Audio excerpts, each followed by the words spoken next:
ಅವಿಭಾಜ್ಯ ಸಂಖ್ಯೆಗಳು ಇದು ಒಂದು ಸ್ವಾಭಾವಿಕ ಸಂಖ್ಯೆಗಳಿಗಿಂತ ಕೇವಲ ಒಂದು ಮತ್ತು ಅದೇ ಸಂಖ್ಯೆಯಿಂದ ಮಾತ್ರವೇ ಅಪವರ್ತನಗಳಾಗಿರುತ್ತವೆ.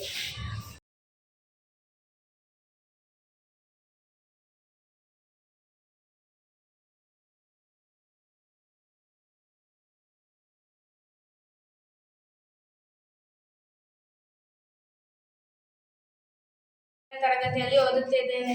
ಇವತ್ತು ನಾನು ಕೋನಗಳ ಬಗ್ಗೆ ಪರಿಚಯಿಸುತ್ತೇನೆ. ಲಘು ಕೋನ 0 ಡಿಗ್ರಿಗಿಂತ ಹೆಚ್ಚು 90 ಡಿಗ್ರಿಗಿಂತ ಕಡಿಮೆ ಅಳತೆಯ ಕೋನ. ವಿಶಾಲ ಕೋನ 90 ಡಿಗ್ರಿಗಿಂತ ಹೆಚ್ಚು 180 ಡಿಗ್ರಿಗಿಂತ ಕಡಿಮೆ ಅಳತೆಯ ಕೋನ. ಲಂಬ ಕೋನ 90 ಡಿಗ್ರಿಗಿಂತ ಅಳತೆಯ ಕೋನ. ಸರಳ ಕೋನ 180 ಡಿಗ್ರಿ ಅಳತೆಯ ಕೋನ. ಸರಳಾಧಿಕ ಕೋನ 180 ಡಿಗ್ರಿ ಹೆಚ್ಚು 360 ಡಿಗ್ರಿಗಿಂತ ಕಡಿಮೆ ಅಳತೆಯ ಕೋನ. ಪೂರ್ಣ ಕೋನ 360 ಡಿಗ್ರಿ ಅಳತೆಯ ಕೋನ. ಧನ್ಯವಾದಗಳು. ನನ್ನ ಹೆಸರು ಮಹಾಲಕ್ಷ್ಮಿ. ನಾನು 4ನೇ ತರಗತಿಯಲ್ಲಿ ಓದುತ್ತಿದ್ದೇನೆ. ಏರಿಕೆ ಕ್ರಮ ಚಿಕ್ಕದಿಂದ ದೊಡ್ಡದು. ಇಳಿಕೆ ಕ್ರಮ ದೊಡ್ಡದಿಂದ ಸಣ್ಣದು. ನಮಸ್ಕಾರ. ನಾನು 4ನೇ ತರಗತಿಯಲ್ಲಿ ಓದುತ್ತೇನೆ. ನಾನು ವ್ಯವಕಲನ ಸಂಖ್ಯೆ ಮಾಡಿ ತೋರಿಸುತ್ತೇನೆ. 8ನಾಗ 6 ಹೋಗಿದ್ರೆ 2, 7ಆಗ 4 ಹೋಗಿದ್ರೆ 3.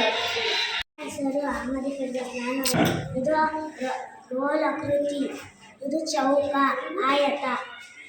ನನ್ನ ಹೆಸರು ನೇಹಾ ಫಾತಿಮಾ. ನಾನು 5ನೇ ತರಗತಿ ಓದುತ್ತೇನೆ. ಮಧ್ಯದ ಸಂಖ್ಯೆ 367, 369, 368,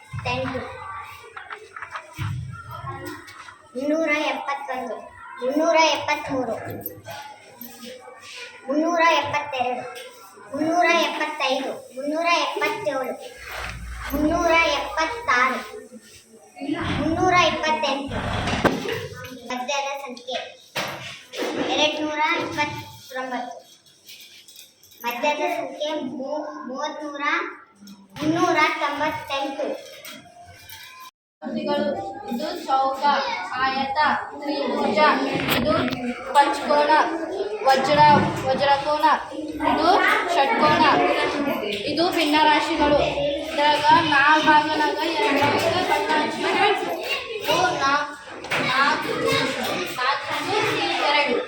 ಇದ್ರಾಗ 4 ಭಾಗನಾಗ 1 ಬಣ್ಣ ಹಚ್ಬೇಕು.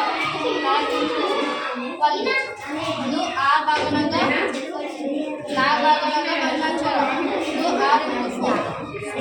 6 21 ದೊಡ್ಡದು, 35ಕ್ಕಿಂತ 32 ಚಿಕ್ಕದು, 7 ಸಮ, 10